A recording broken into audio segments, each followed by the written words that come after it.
So let's get to the late afternoon games. There are a lot more than usual. So there are 5 late afternoon games, beginning with Jets at the Colts. Quite the doozy here. The Colts open up -6.5. It's up to 10.5. There's actually an 11 at Bookmaker. So who do you like here?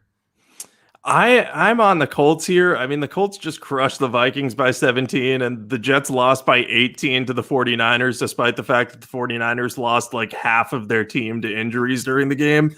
I just think there's not a lot to like about the Jets, and there's a lot to like about the Colts. They bounced back from a bad week 1 performance and loss. Phillip Rivers didn't turn the ball over as much against the Vikings. And the Colts defense is limiting opponents to 208.5 yards per game and 19 points per game. The yardage mark is best in the league. And, they've done it against teams that aren't great, but have enough offensive weapons that you'd expect them to move the ball. I feel like if Phillip Rivers doesn't make the turnovers in week 1 against the Jaguars, the Colts could be 2-0 and this line could be even higher. The Jets have probably quit on Adam Gase. And if they don't get Jamison Crowder back, they don't have any real weapons. The Colts can contain them.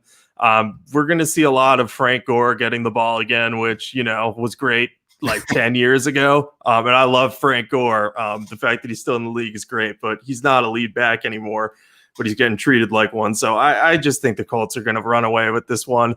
I have them -10.5, 1 to 2 units. I don't like betting on lines this high, but I will do it because I just have no confidence in the Jets. Yeah, this is Colts or nothing. I feel like the Jets are the worst team in the NFL, I think, by far. And you don't bet on the worst team in the NFL. Just don't do it. It's a loser move. It looks great. And like 10 years ago, back before the new CBA, I think something like this could be possible when teams had way more practice time, and like the bad teams could maybe scheme something and like get something going against the good teams. But that's not the case anymore. Just fade the worst teams in the NFL. Go with the Colts.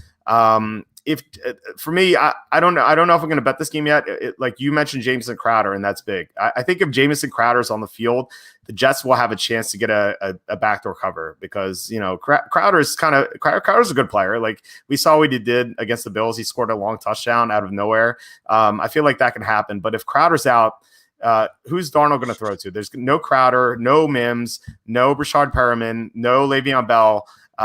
It's just a bunch of scrubs like Braxton Berrios and Chris Hogan, like the rejects who wouldn't be playing anywhere else. So, yeah, I like the Colts unit number pending for me. Humble brag. I started Braxton Berrios in DFS last week. I did not cash my lineup, but he produced 17 points. So I was happy about that. Very nice. Yeah, my DFS lineup did not do well. It did well in week 1, but not well this past week. I was at a question. What do you think about the Colts to win the division at +200? Which sports book is that? Because I'm kind of want to bet it. What do you think?